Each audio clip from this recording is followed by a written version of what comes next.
Oh, hi. I didn't see you there. I was just reading in Ephesians 1 and wanted to talk to you about it because something in my life has actually reminded me of it. In Ephesians 1 verse 4, it says, "Even as he chose us in him before the foundations of the world, that we should be holy and blameless before him. In love, he predestined us for adoption to himself as sons through Jesus Christ, according to the purpose of his will."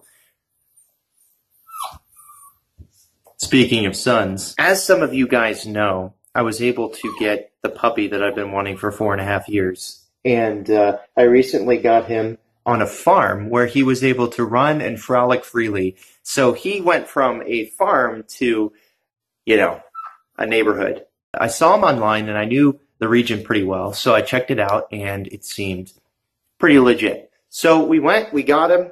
And immediately when I saw him, I just was like, take my money. I saw him kind of frolicking in the barn, and I was like, oh my gosh, just whatever you want, take it. Take my car. I went to find him and take him home. It's not the perfect analogy, but that's what Christ did for me. And if you are one of his, if you're saved, that's what he did for you. He chose you. There was nothing really particularly special about us. We say, well, God chose me because I'm just so darn adorable.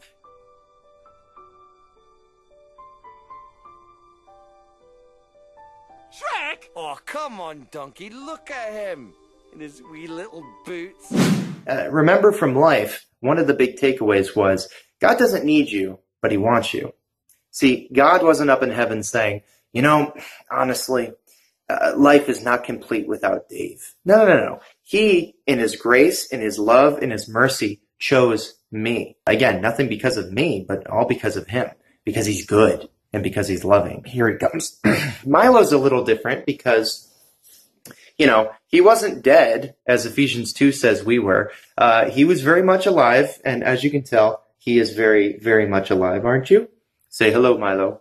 Hello, Milo. Oh, very sarcastic. Got to work on that. After choosing him, he definitely isn't a finished product, as we are also not a finished product. If you think about it, we have to go through something called sanctification. It's sort of like training, but really it's being made holy and separate from the world of which we used to live. When Milo was on the farm, and again, it's not a perfect analogy, but when Milo was on the farm, he was able to frolic and go anywhere he wanted, eat whatever he wanted, do whatever he wanted, for the most part. I mean, they had limits and everything else. But in this case, Milo had so much room and freedom, he had hardly ever seen cars or roads or anything. So when I first took him outside, he really freaked out, didn't you? You got scared. You better not buy. Ooh. Now that he's bitten me, we get to have another object lesson. This is the attitude adjuster. You don't like that, do you? Or maybe he does. I'm not sure. We'll figure that out quick. My wife used to use it on me, and now we get to use it on him. Milo has had to have attitude adjustment. He's had to change his behavior. A leash is a great example. For a lot of us, the leash in how God has revealed to us through his word what we need to do and what's good for us and more of him and less of us and all of that good stuff, the leash gives us a certain amount of limitations. Because of the leash, he doesn't love it. In fact, he often resists it, especially the first couple of days we used it. But he was not a fan of the leash. And whether or not he likes the leash, it keeps him on the road he needs to go on or the sidewalk that he needs to be on. If it wasn't for this leash, Milo would have probably run into a car or something. He doesn't like some of the limitations that we put on him, but we know it's better for him. He may not understand it, but we do, and we know. And God knows what's best for us. Maybe not what we want, and there are times when he's put inside of his in his crate that he does not like that. He is not a fan. Are you? Are you a fan of that? No, you're not. Oh, okay. He's not a fan of the crate, but it's where he needs to be, because if he was going to roam free, he'd chew on something dangerous, or he might fall down the stairs. And with our stairs, that could be fatal. He doesn't understand it, but we know what's best for him. When we put our faith in Christ, the journey doesn't end there.